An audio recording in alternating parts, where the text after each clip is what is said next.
Listen carefully, this story isn't just about a woman at a well, it's about shame, it's about secrets, and it's about the moment Jesus knew everything, and still stayed. It was noon. The hottest hour of the day. No one came to draw water at noon. Women came in the cool of the morning, laughing together, sharing stories. But she walked alone. Not because she preferred silence, but because silence was safer than whispers. Shame has a way of changing your schedule.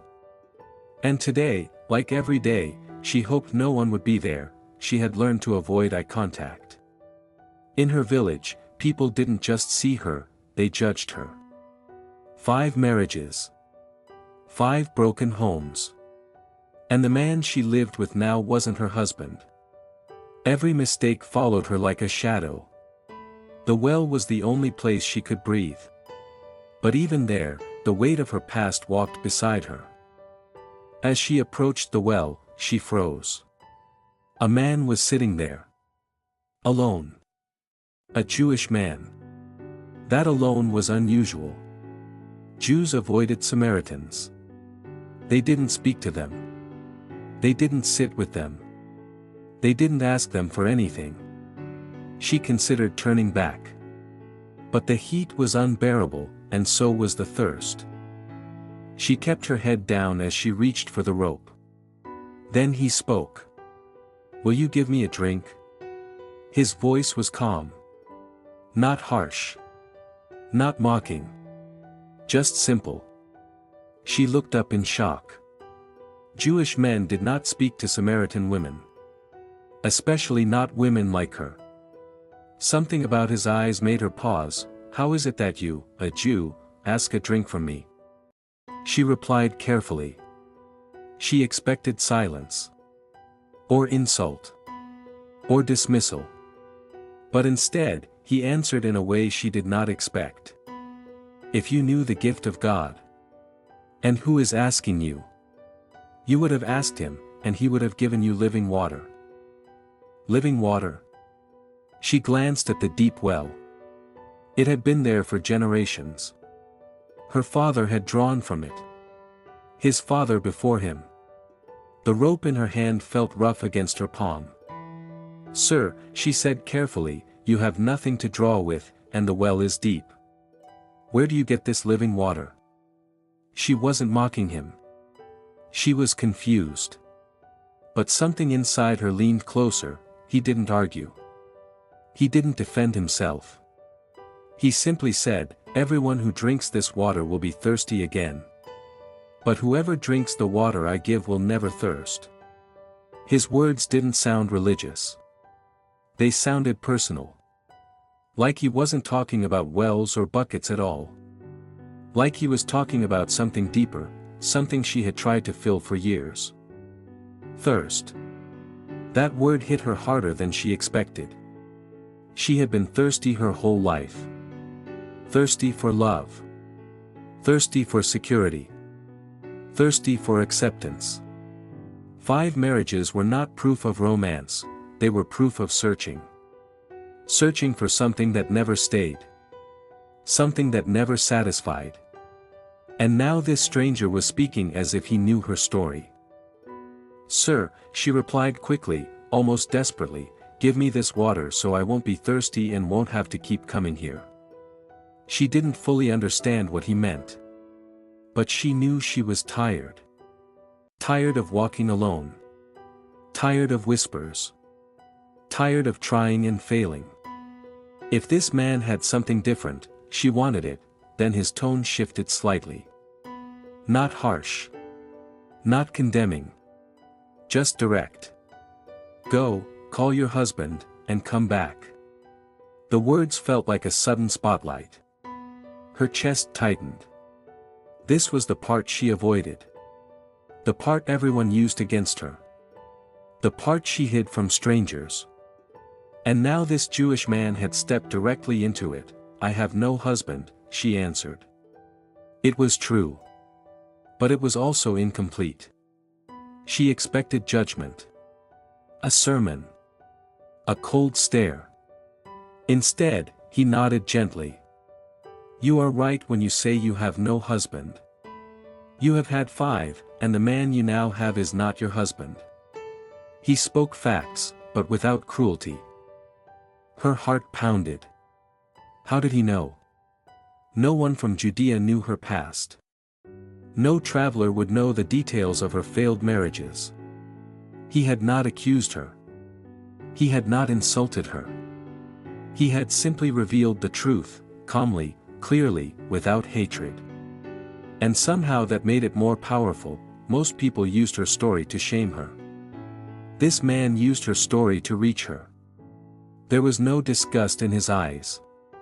No superiority. Just understanding. It felt like standing completely exposed. And completely safe at the same time. She realized something unsettling. This conversation was no accident. "Sir," she whispered, her voice softer now, "I perceive that you are a prophet." That was the safest explanation her mind could find. A prophet could know secrets. A prophet could see hidden things. But even prophets usually brought warning. This man brought something else, clarity without condemnation. She quickly shifted the subject. It was easier to discuss religion than her heart. "Our fathers worshipped on this mountain, but you Jews say Jerusalem is the place." It was a theological debate, old, complicated, divisive. If she could move the conversation to worship locations, she could avoid talking about herself. Jesus did not fall into the argument. He didn't defend Jerusalem. He didn't criticize her mountain.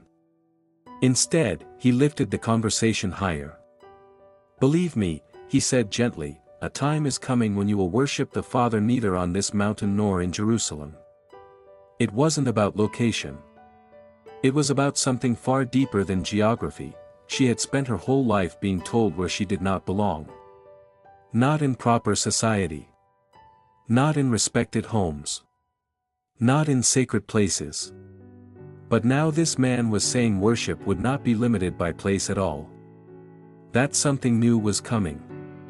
Something that did not exclude people like her. "A time is coming," he continued, "and has now come when true worshippers will worship the Father in spirit and in truth." Spirit and truth.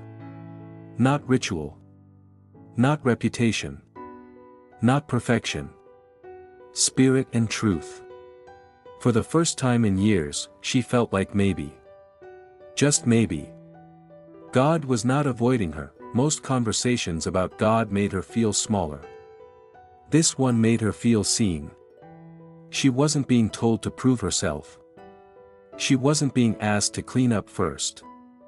He wasn't saying, "Fix your life and then come."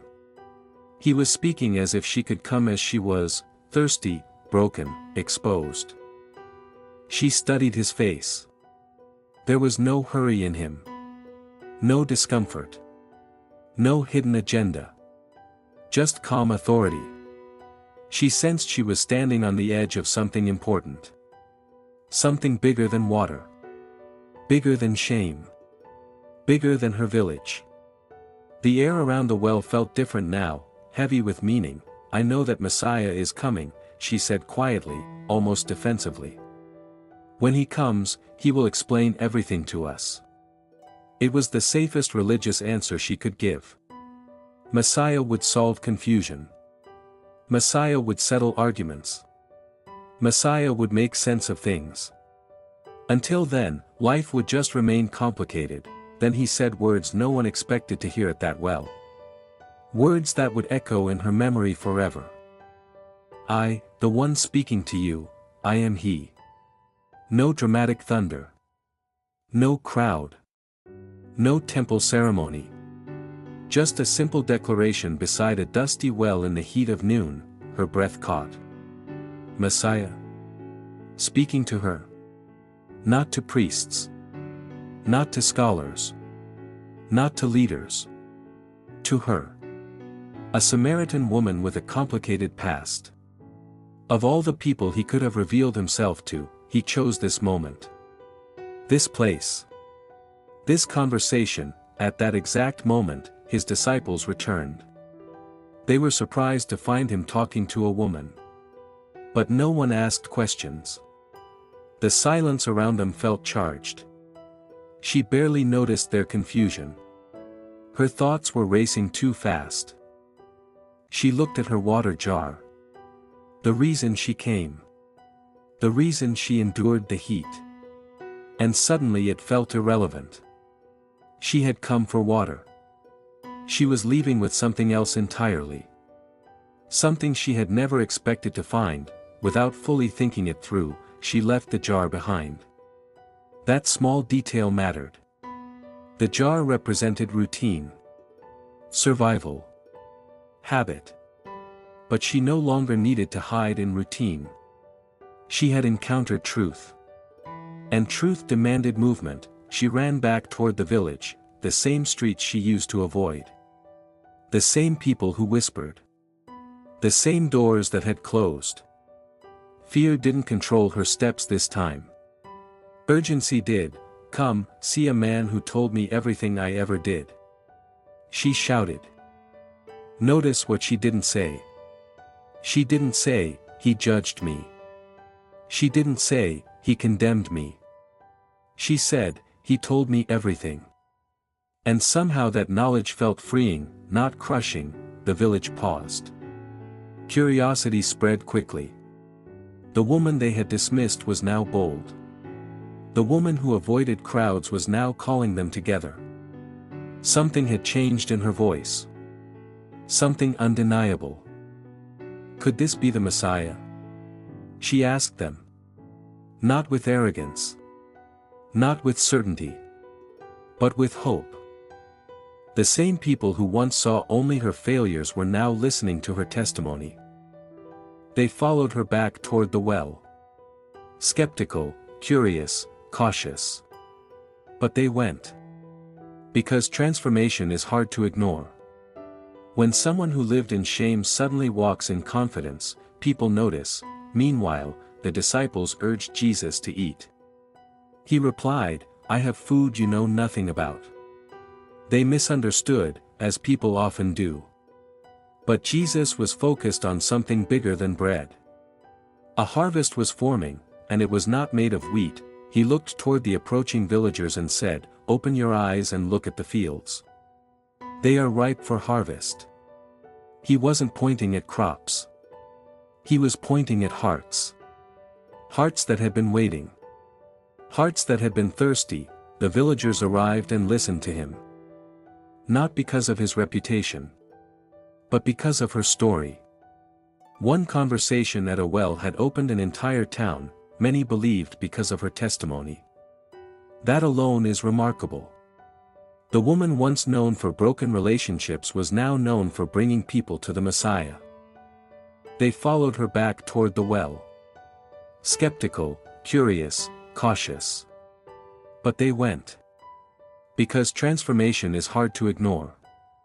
When someone who lived in shame suddenly walks in confidence, people notice. Meanwhile, the disciples urged Jesus to eat. He replied, "I have food you know nothing about." They misunderstood, as people often do. But Jesus was focused on something bigger than bread.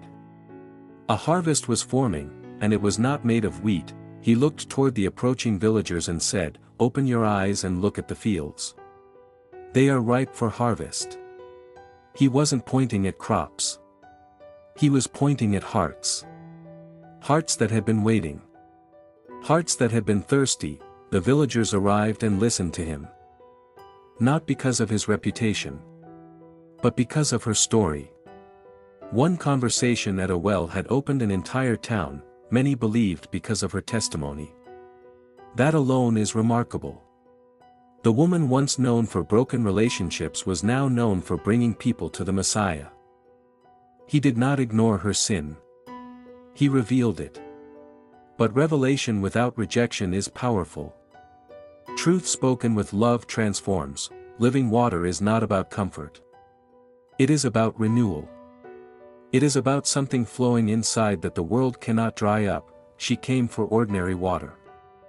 She left with eternal hope. She came alone. She returned with a crowd. She came ashamed. She returned bold, she came thirsty. She left overflowing, and maybe that is the real miracle. Not that Jesus knew her past, but that he chose to reveal himself to her anyway. If you feel unqualified, disqualified, too broken, remember the well. Remember that noon. Remember that conversation. The Messiah did not wait for her to fix her life before speaking to her. He met her in the heat, in the shame, in the thirst. And maybe he is meeting you the same way. Not after you clean up.